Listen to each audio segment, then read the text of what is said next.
Good evening, everybody. It is Jack of all trains, and let's be real, I'm at one of the most depressing train stations in a European capital. I'm at Brussels Midi, or Brussels South, or however you pronounce it. Brussels South in English, if you will. And half of it's being rebuilt, demolished. I don't know, everything's happening here. There's homeless people galore, crazy people shouting. I have no idea. But in between it's just a bunch of kind of like civilized, put together people going about their day as if this is just a Tuesday. Which is pretty similar to what you have to do in London. Anyway, I'm going to be leaving this place in half an hour. I am getting the European Sleeper, a new budget, young traveller friendly sleeper train that started up a couple years ago, and I will be getting it from here to Berlin. The route goes via Amsterdam. That's one benefit of this area, lots of trams. Yeah, the route goes via Amsterdam and the train ends in Prague. I'm just going to Berlin. So I have their most basic offering, which is just a bunk in a room with about about 5 other people. Because I do value, and I don't care who's around me. I do hostels, I love it. Have a try. But yeah, I also love a sleeper train.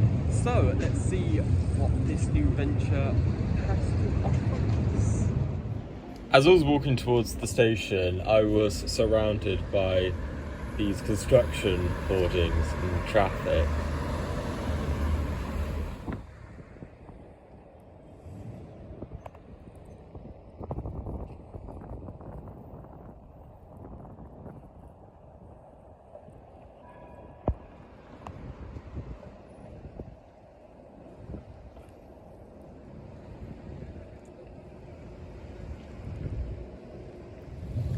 I mean, who the fuck wants to start their journey walking into 60 zombie office block complete with a spider web looking net thing?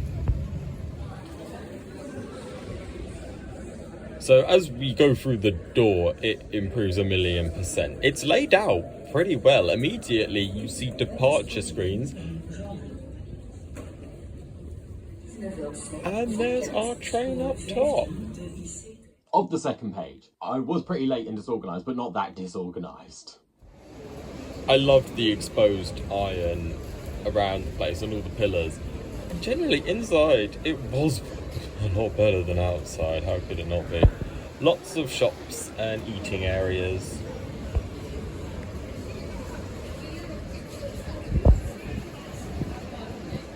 Okay, maybe I was a little too harsh looking around this station. I don't know, just funny things here and there. Ooh.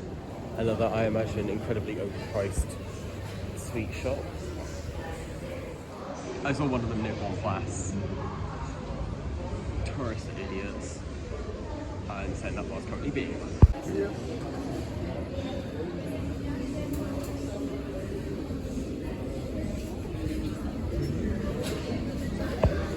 And there had to be at least one selling figurines of that little baby taking a piss. Oh my goodness. Although, who can blame him when the to the loo thieving bastards charge you €1 just to take a shit? My proud English sensibilities forbid me for paying for the toilet so much. I see myself one day just squatting in the corner of like the to the loo turnstile and taking a shit in protest. I hope I don't, but one day I may just snap and yeah. Although this station really is missing a grand entrance or waiting hall, the only centrepiece is this thoroughfare, which is not wide enough. This is mainly a coincidence of the station's rebuild during the 50s when Brussels North and South Station were united in a city centre tunnel. Of course, there is the ticket office and the check-in, the only train I imagine most Brits know about that goes here, the Eurostar.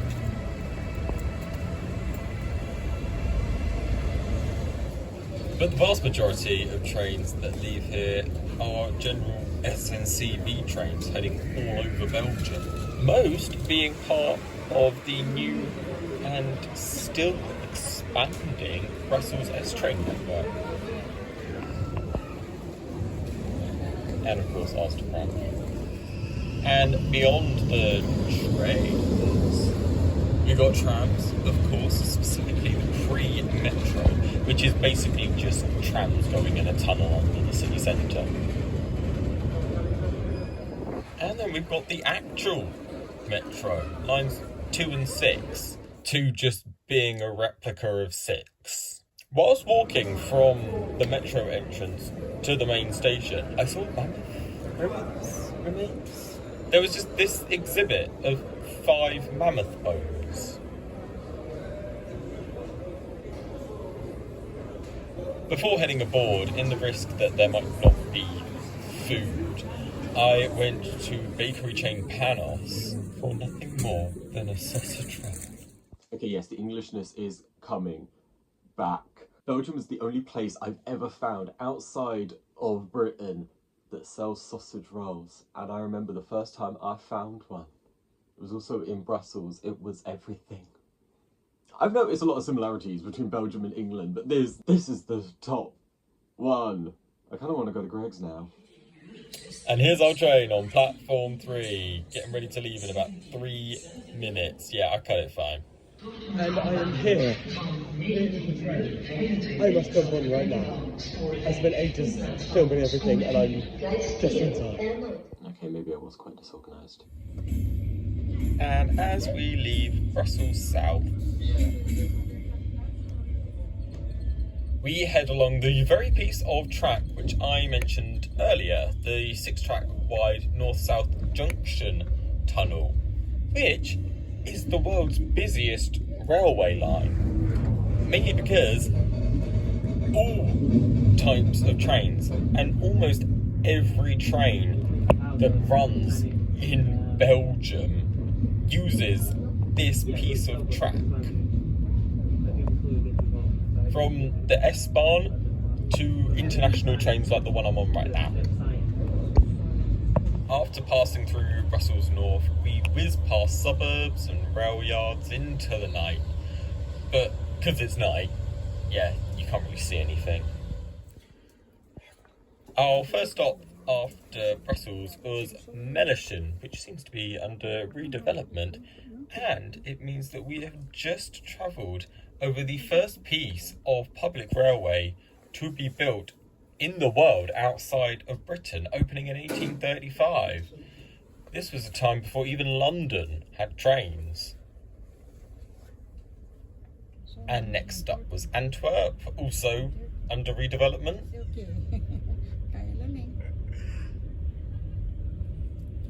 Which naturally followed with their north-south tunnel, which opened in 2006 for a similar reason to Brussels, so the high-speed trains could just go through and not have to reverse.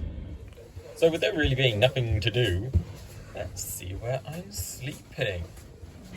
Okay, so this sort of dim light, we couldn't really figure it out. I tried figuring out the light switch mainly to see if it would turn off so that I could go to sleep. But no one could really get it to change brightness until the morning, where suddenly I saw one turn on really bright. So for the first few hours before we went to sleep, we just kind of sat in this awkward semi-darkness. My room, for me and my 5 companions, who I don't really speak with, was this 5/6 berth couchette. More about that at the end. Here is my one for the night, and I folded out, no bedding, using my towel as a pillow, glasses in the pouch, and my bag on that shelf at the back. But let's now go off and see where everybody else, less cheap than me, is staying and find the dining car.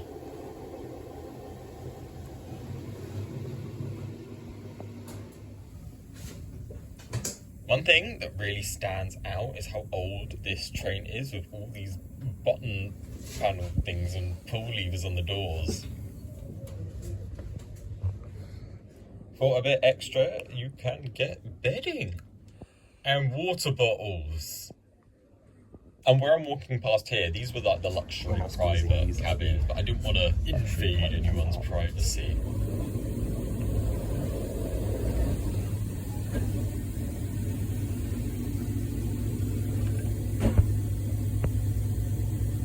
The loos were just as old school, but at least we have paper towels. Oh, there's me. They even have a budget air freshener.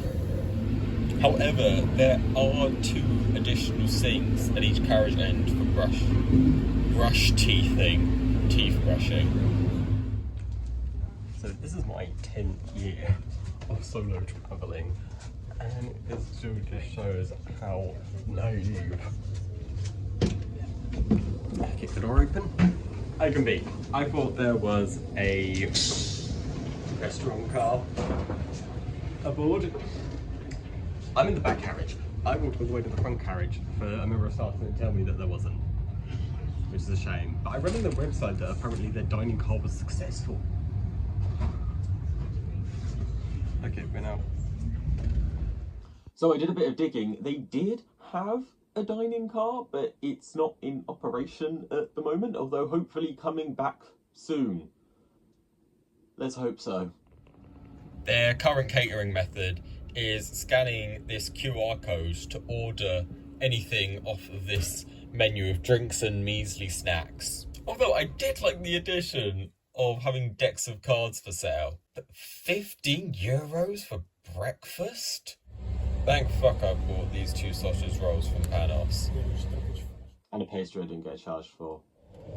In this dark field you can't see, we crossed into the Netherlands. This was a new country for me. First time being in the Netherlands. Usually a very exciting, dynamic country, but in this context it was a bit dull. Our first stop across the border was Roosendaal, which with 80,000 residents, it did feel a bit pointless to stop there. But then when I looked at the map and saw the connections to Breda, Tilburg and Eindhoven, it made more sense, although I didn't see anyone getting on or off.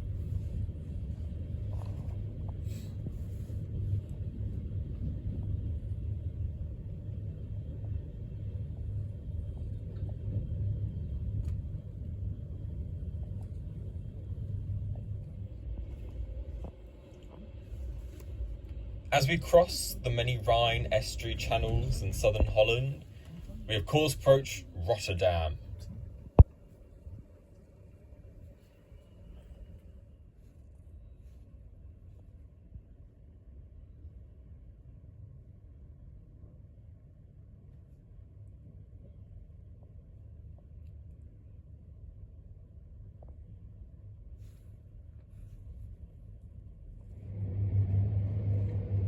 And as we came into Amsterdam at about 10:30, considering I got up at 4, this was my cue to go to sleep.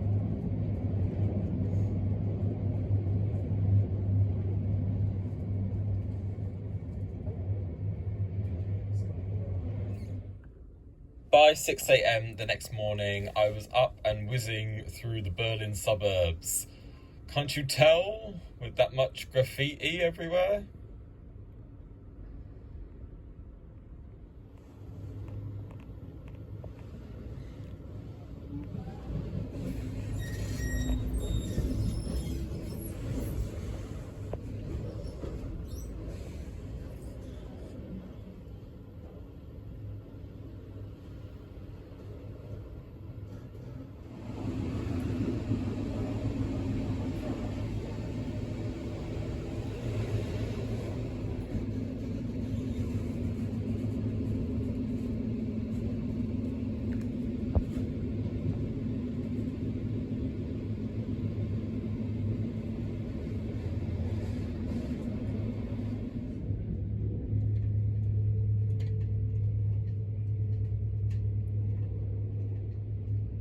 And eventually we spotted the S train.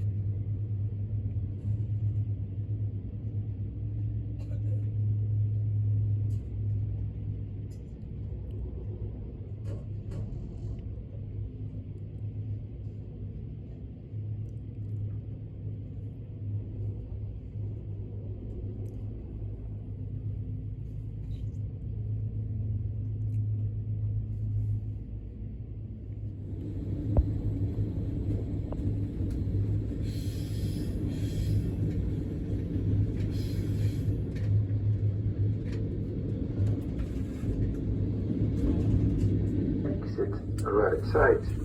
Bahnhof Berlin Hauptbahnhof. Ausstieg rechts. Berlin Hauptbahnhof. We pulled into Berlin Hauptbahnhof at 6:30, just over 20 minutes late. But what else to expect from a long-distance train in Germany?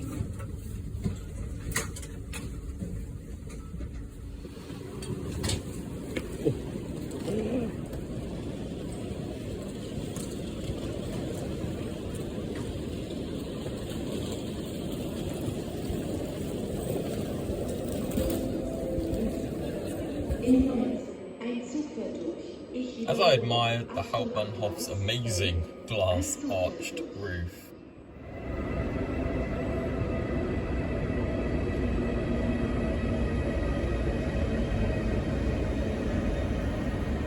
and watched my sleeper train head off to Dresden and Prague, another rickety budget train pulled in, the very green Flix train.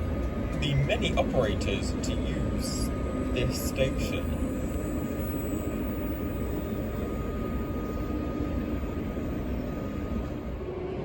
Along with, of course, DB Regio, the ICE,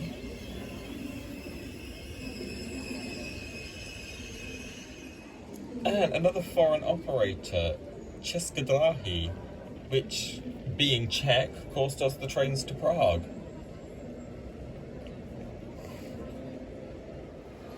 And Germany's train pièce de résistance that we already saw this morning, the S train.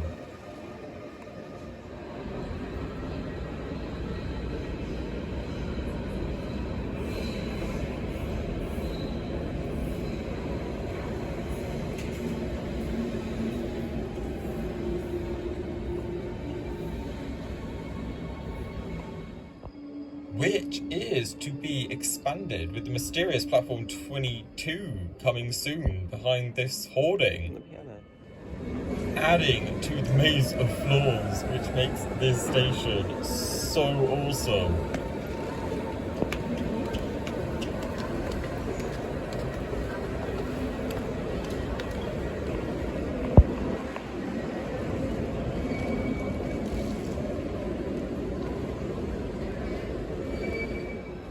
Opened in 2006 as the city's first main station, of course, post-reunification, its platforms are across 2 layers among a stack of about 5.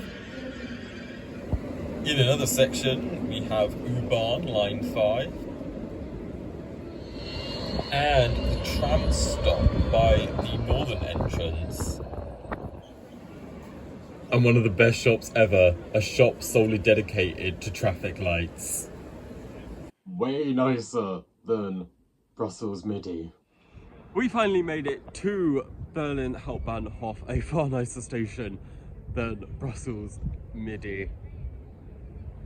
Even if it is behind hoardings, and I've never really liked this design. As for the European sleeper, well, I'm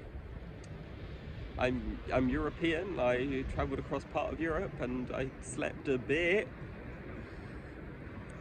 It was an interesting time.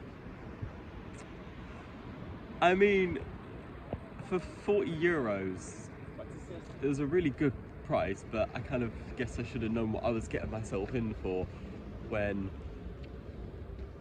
the Caledonian sleep is over £100. And when you weigh it up,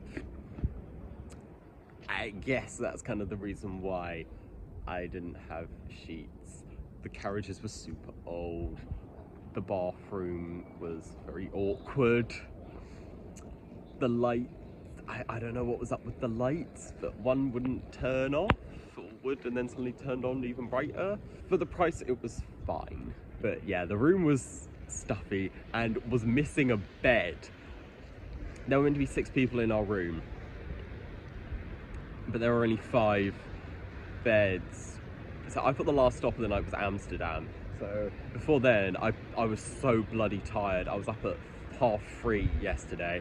So I pulled my bed down because I needed to sleep, or otherwise I was going to eat one of the people in my compartment. So I went to bed.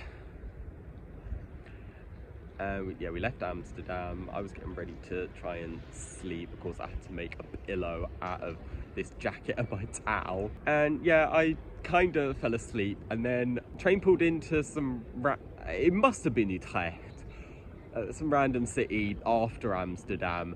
And these two people from Slovakia got on. I don't know if they were really yin and yang or whatever.